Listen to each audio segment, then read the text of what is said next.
क्या one punch man का नया चैप्टर आ चुका है, यानी चैप्टर 204। लेकिन अगेन हमें कुछ भी शो नहीं करा गया है कि एम्प्टी वर्ड के साथ क्या हुआ, उसकी जो ब्लास्ट के साथ फाइट होने वाली थी उसका क्या हुआ। एंड डेट्स वाई मैंने पिछला चैप्टर कवर भी नहीं किया था, क्योंकि उसमें भी कुछ इंटरेस्टिंग नहीं था। लेकिन इस चैप्टर में कुछ इंटरेस्टिंग हुआ है। हमें एक नया हीरो देखने को मिला है जो कि काफी ज्यादा स्ट्रॉन्ग है, इतना स्ट्रॉन्ग कि डार्क शाइन भी घबरा जाता है उससे, और उसकी पावर्स की छोटी सी ग्लिम्स भी देखने को मिलती है हमें। सो आज इस वीडियो में मैं दोनों चैप्टर को कवर करने वाला हूँ, 203 and 204। So if you interested keep watching.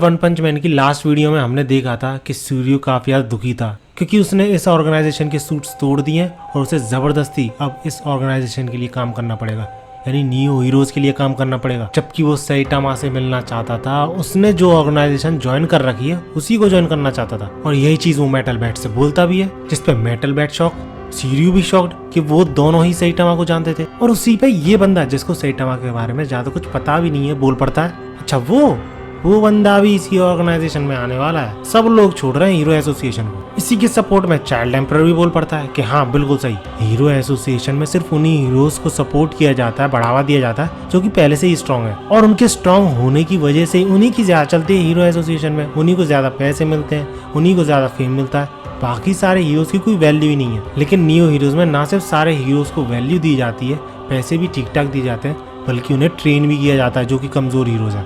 इसलिए न्यू हीरोज बेस्ट प्लेस है किसी भी हीरो के लिए जो कि हीरो बनना चाहता है या फिर पहले से हीरो है और ग्रो करना चाहता है। इतने में उन सभी को सरप्राइज मिलता है, क्योंकि वहां पे एंट्री होती है डार्क शाइन की, और वो सब शॉक हो जाता है डार्क शाइन को देख के, क्योंकि उनमें से किसी को भी नहीं पता था कि डार्क शाइन ने भी न्यू हीरोज ज्वाइन कर लिया। जिस पे डार्क शाइन बोलता है कि हाँ, क्योंकि वो हीरो वर्क से रिटायर हो चुका है तो हीरो एसोसिएशन में उसकी कोई भी जगह नहीं थी, लेकिन स्टिल न्यू हीरोज ने उसे ज्वाइन करने दिया और उसके ऐसे हालातों में भी उसे सपोर्ट कर रहे हैं। जिसकी रिप्लाई में अचानक से एक बंदा बोल पड़ता है कि अच्छा ऐसा भी है क्या, हीरो एसोसिएशन में इतना आसान है क्या एस क्लास हीरोज बनना, ऐसा गटलेस हीरो भी एस क्लास हीरो बन सकता है वहाँ पे। लेकिन तुम सब याद रखना, न्यू हीरोज में ऐसा नहीं है, क्योंकि यहाँ पे जो न्यू लीडर्स हैं वो टॉप क्लास होते हैं, गट्स के मामले में भी, मेंटली भी और फिजिकली भी। इस पे मेटल बैट को गुस्सा आती है, वो उससे भिड़ने चल देता है, लेकिन ये बंदा उसे रोक देता है और मेटल बैट रुक भी जाता है, क्योंकि इफ यू डोंट नो ये सब प्लान करके आए हैं एज अ स्पाई कि आखिर न्यू हीरोज चाहते क्या है, किस लिए ये ऑर्गेनाइजेशन फॉर्म हुई है और क्यों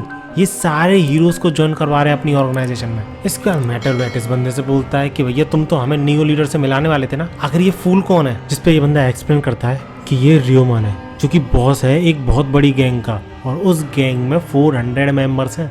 अब वैसे तो वो गैंग क्राइम के लिए मशहूर थी, यानी बहुत सारे क्रिमिनल केसेस चल रहे थे उस गैंग पे, लेकिन इस बॉस ने डिसाइड किया है कि आगे से उसकी गैंग अच्छे के लिए काम करेगी। और सरप्राइजिंग पता है क्या है, ये बंदा भी एक लीडर है न्यू हीरोज में, यानी हीरो एसोसिएशन में जैसे एस क्लास हीरोज आते थे वैसे ही न्यू हीरोज में लीडर्स आते हैं, और ये उनमें से है बंदा, just on the basis of his gang, जिसमें कि बहुत सारे लोग हैं। और इसी के साथ पता नहीं कैसे वो बड़े ही कॉन्फिडेंट के साथ मेटल बैट से बोलता है, भैया अपना मुंह संभाल के बात कर, क्योंकि अगर तू नहीं करता है तो मुझे तुम्हें ढंग से सिखाना पड़ेगा कि अपने सीनियर से कैसे बात करते हैं। इतने में पीछे से बंदा आता है और बोलता है कि तुम कितने भी अच्छे काम करने की कोशिश कर लो अब, लेकिन पास्ट में जो तुमने क्राइम किए हैं वो मिट नहीं सकते। और इसी के साथ हमें रिवील कराया जाता है कि ये बंदा भी एक हीरो है और इसका नाम है एक्सेल। अब इस बंदे को तुम न्यू हीरोज का अमाई मास्क समझ लो, क्योंकि ये दिखने में काफी अच्छा था। सारे न्यू हीरोज में जितने भी हीरोज हैं सबसे बढ़िया दिखने में यही था, बट हाँ अमाई मास्क की तरह कोई मॉन्स्टर नहीं था, बल्कि नॉर्मल इंसान था, बस एक हंटर्स के ग्रुप को लीड करता था, और इस ग्रुप ने काफी सारे मॉन्स्टर्स को मार गिराया है, इसलिए काफी अच्छी खासी रेपुटेशन है इसके ग्रुप की। और इसके न्यू हीरोज में ज्वाइन करने का मतलब ये होगा कि नॉर्मल इंसान भी एक हीरो बन सकता है। इसी चीज को प्रमोट करना चाहते हैं न्यू हीरोज इसके ग्रुप के थ्रू। तो वीडियो में आगे बढ़ने से पहले तुम सबको पता है कि यार पायरेसी की वजह से हमारा जो इंडियन एनीमे मार्केट है वो ग्रो नहीं हो पा रहा है। अभी भी काफी सारे लोग एनीमे क्रंची रोल या फिर नेटफ्लिक्स पे ना देख के पायरेसी साइट्स पे देखते हैं। अब वैसे तो क्रंची रोल और नेटफ्लिक्स जैसी साइट्स के जो ऑफर होते हैं वो बहुत ही सस्ते होते हैं, लेकिन समटाइम्स बहुत सारे लोगों के लिए वो भी काफी ज्यादा महंगे पड़ते हैं। So that's why I have a friend जो कि ये सारी चीजें तुम्हें 60 to 80% डिस्काउंट में देगा। सो अगर इंटरेस्टेड हो और डिटेल्स जानना चाहते हो तो डिस्क्रिप्शन में लिंक है, सारे ऑफर्स और सारी डील्स को चेकआउट कर सकते हो। बाकी वीडियो पे वापस आए तो अब इसको देखते ही मेटल बैट को रियलाइज होता है कि हाँ इस बंदे में थोड़ा बहुत दम है। इतने में इसके भी पीछे से कोई बंदा एंट्री लेता है, पता नहीं सब पीछे से ही क्यों आ रहे हैं। खैर इस बंदे का नाम था इनफेंसिले, जो भी है ये बंदा एक चर्च का फाउंडर था और उसके काफी सारे फॉलोअर्स भी थे। काफी सालों से, मैं कुछ हजारों की बात नहीं कर रहा हूँ, ऑलमोस्ट 3 मिलियन फॉलोअर्स थे। एंड क्योंकि इसने न्यू हीरोज ज्वाइन कर लिया तो वो फॉलोअर्स भी न्यू हीरोज को सपोर्ट करेंगे एंड इससे न्यू हीरोज और भी ज्यादा स्ट्रॉन्ग हो जाएगा। और इन्हीं सारे हीरोज को देखते हुए इस बंदे का मानना है कि पब्लिक का फेवरेट हमेशा न्यू हीरोज आएगा, क्योंकि इन सारे लोगों ने ज्वाइन कर रखा है न्यू हीरोज को। मतलब समझ रहे हो, न्यू हीरोज को, उसमें प्रेजेंट हीरोज को, उसमें प्रेजेंट ऑफिशियल्स को, सबको फेम और पैसा चाहिए, उन्हें कोई मतलब नहीं है अच्छे काम करने से। और ये चीज क्लियर हो जाती है जब एक और बंदा एंट्री लेता है जिसका की नाम था ज़ाइडेट्स। और पता है ये बंदा न्यू हीरोज में लीडर कैसे बना है? पैसों के बलबूते पे। यानी वन पंच मैन का बैटमैन समझ लो इसे। बस अंतर ये है कि बैटमैन के कंपैरिजन में ये एक जोकर लग रहा है। और ये बंदा और भी ज्यादा इंपॉर्टेंट इसलिए है न्यू हीरोज के लिए कि ना सिर्फ ये पैसा प्रोवाइड कर रहा है, यानी फंडिंग दे रहा है न्यू हीरोज को, बल्कि इसके 30 मिलियन फॉलोअर्स भी हैं ऑनलाइन वाले जो होते हैं। तो इससे और भी ज्यादा सपोर्ट सिस्टम बढ़ जाता है न्यू हीरोज का। और अगर तुम सोच रहे हो कि यार ये तो एक लीडर है और लीडर सबसे आगे फाइट करता है, और ऐसा बंदा जिसके पास सिर्फ पैसा है ये फाइट कैसे करेगा? लेकिन इसके पास इक्विपमेंट्स हैं जिनकी हेल्प से ये फ्रंट लाइन पे फाइट कर सकता है। इतने में ये आइडल दौड़ते हुए आती है जिसको कि हमने पिछली वीडियो में भी देख रखा है। बट हाँ, ये पीछे से नहीं आती जैसे कि सारे हीरोज आए जा रहे हैं, और इसको देखते ही अपना प्ले वो ऐसे फंसाने की कोशिश करता है। लेकिन तभी इस आइडल की, जिसका की नाम वेवी था, इसकी बॉडी काफी ज्यादा गर्म होने लगती है, इतनी गर्म कि सूर्य को हाथ हटाना पड़ता है अपना। और इसी के साथ ये काफी ज्यादा सीरियस होते हुए बोलती है सूर्य से कि प्लीज मुझे टच मत करो, नहीं तो मेरी वेल आयरन ड्रेस खराब हो जाएगी। जिसपे सूर्य भी लाइक ओके।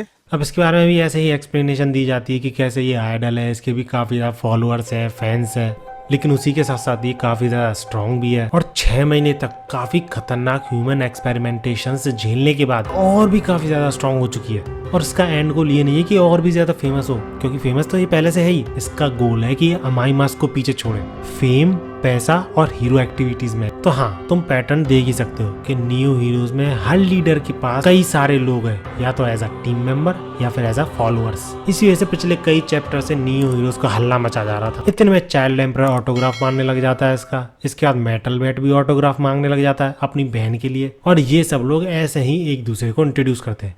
लेकिन तभी अचानक से एंट्री होती है इस सूमो रेसलर की, जो कि डार्कशाइन से बोलता है, are you really not going to fight? इसके बाद हमें एक्सप्लेन करा जाता है कि इस बंदे का नाम है राइडेन, जो कि एक सुपर सूमो है, क्योंकि इस बंदे की हाइट है 3 मीटर और वजन है 400 किलो। और इस बंदे का अभी असली पोटेंशियल किसी को पता ही नहीं है, क्योंकि ज्यादातर मॉन्स्टर्स को ये सिर्फ एक थप्पड़ में खत्म कर देता है। और जितने भी आज तक मैचेस किए हैं इसने सूमो के, ये अनडिफीटेड रहा है उनमें। और इसी वजह से न्यू हीरोज का मानना है कि कॉम्बैट एबिलिटी में ये एस क्लास को भी सरपास करता है। अब इस चीज पे मुझे हंसी आ रही है यार, सही में। बाकी सबको तो छोड़ो, क्या ये तात्सुमाकी को सरपास कर सकता है? Clearly not. इसके बाद यही सूमो रेसलर बोलता भी है कि डार्कशाइन नाम उसकी इंडस्ट्री में भी काफी ज्यादा मशहूर है। इतना ज्यादा मशहूर है कि इसकी मसल्स को डायमंड लाइक माना जाता है, इतनी ज्यादा स्ट्रॉन्ग थी।